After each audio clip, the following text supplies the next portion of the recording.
नमस्कार सभी कर्मचारियों और पेंशनर्स का एक बार फिर से हार्दिक स्वागत है। बजट 2025 1 फरवरी 2025 को पेश होने वाला है।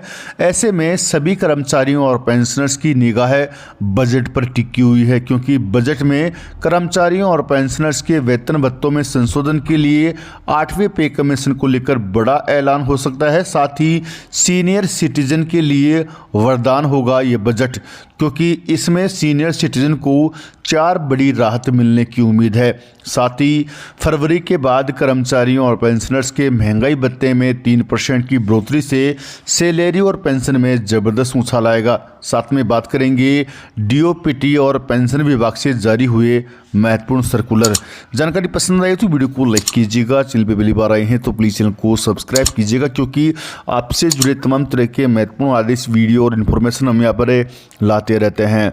देश के वरिष्ठ नागरिकों के लिए नया साल कुछ बड़े तोहफे लेकर आने वाला है। इसकी शुरुआत इस बार के आम बजट से होगी। जी हां, इस बार के बजट पर सरकार एक बड़ा फैसला ले सकती है।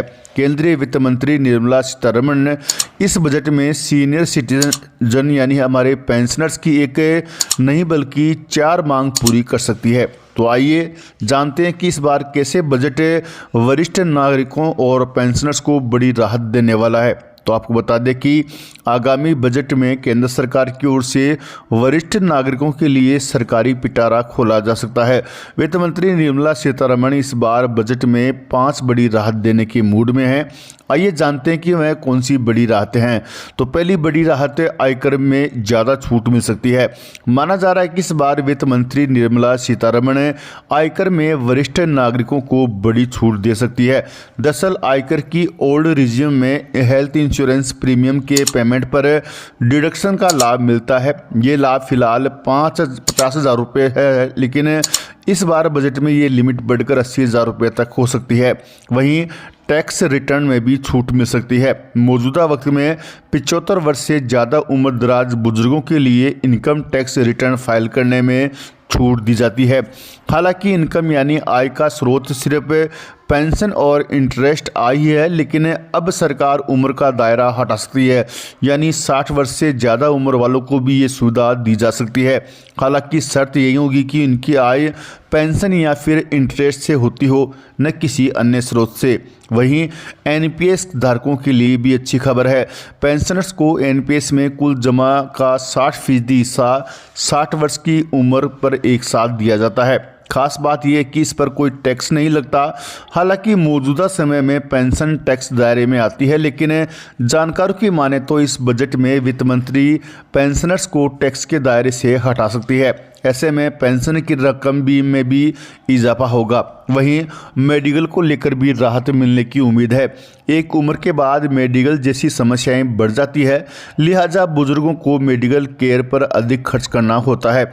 ऐसे में कई तरह के टेस्ट भी कराए जाते हैं, लेकिन इस बार बजट में सरकार की ओर से बुजुर्गों को वार्षिक 1 लाख रुपए तक के टैक्स पर छूट देने की मंजूरी दे सकती है।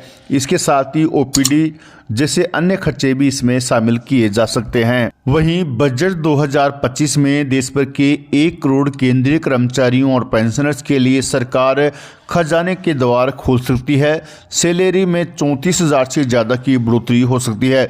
जी हां, हम बात करने वाले हैं 8वें वेतन आयोग को लेकर। कर्मचारियों के लिए केंद्र सरकार समय समय पर सैलरी भत्ते बढ़ाने जैसे कदम उठाती है। 2014 में 7वां वेतन आयोग की घोषणा के बाद इसको 2016 में लागू कर दिया गया था।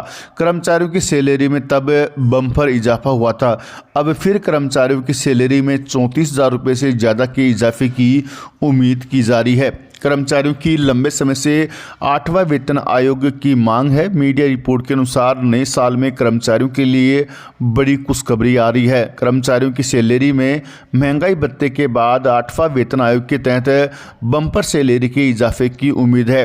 8वां वेतन आयोग की घोषणा इस बजट में होने की पूरी उम्मीद जताई जा रही है। कर्मचारियों को इस बजट से 8वां वेतन आयोग की घोषणा की उम्मीद है। वहीं इसकी घोषणा के बाद 2026 में यह लागू होने की उम्मीद है। इससे कर्मचारियों और पेंशन भोगियों की आय में लाभ मिलेगा। 7वां वेतन आयोग की घोषणा फरवरी 2014 में हुई थी। इसको 2016 में लागू किया गया था। इसके बाद 7वां वेतन आयोग की घोषणा के 10 वर्ष पूरे होने के बाद 2024 में कर्मचारियों को 8वां वेतन आयोग की घोषणा की उम्मीद थी, क्योंकि अमूमन सरकार हर 10 साल में नई वेतन आयोग की घोषणा करती है। 2026 में 7वां वेतन आयोग को 10 साल लागू हुए हो जाएंगे। वहीं 2024 में घोषणा को 10 साल हो चुके हैं, इसलिए 1 फरवरी 2025 को 8वें वेतन आयोग की घोषणा की उम्मीद की जा रही है। वहीं इसके लागू होने की उम्मीद साल 2026 में है।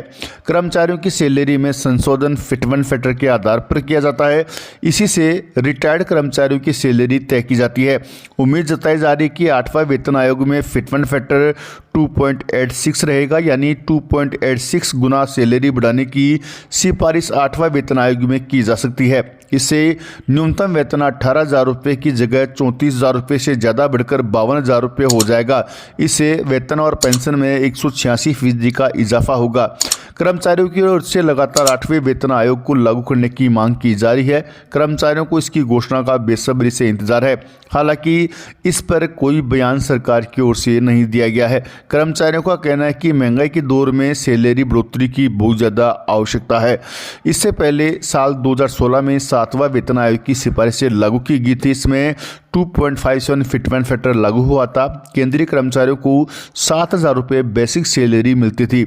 इसको बढ़ाकर लगभग 18,000 रुपये कर दिया गया था। कर्मचारियों की पेंशन में भी बढ़ोतरी की जाएगी। अगर 8वां वेतन आयोग लागू होता है तो कर्मचारियों की पेंशन में भी बम्पर इजाफा होने की उम्मीद है।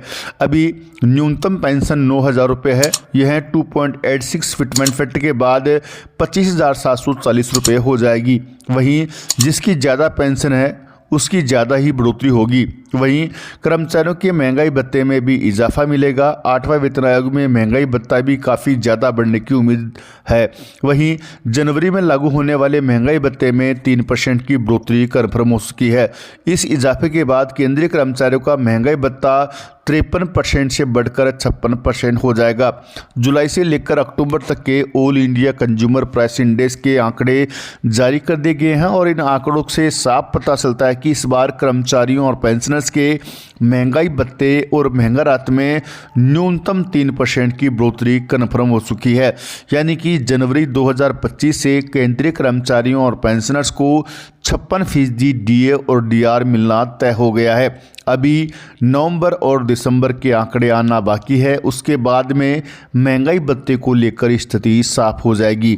यदि नवंबर और दिसंबर के all India consumer price index के आंकड़ों में अत्यधिक उछाल आता है तो केंद्रीय कर्मचारियों और पेंशनर्स के महंगाई भत्ते और महंगा राहत में 4% की बढ़ोतरी हो सकती है। फिलहाल कर्मचारियों के डीए और डीआर में 3% बढ़ोतरी कन्फर्म हो चुकी है।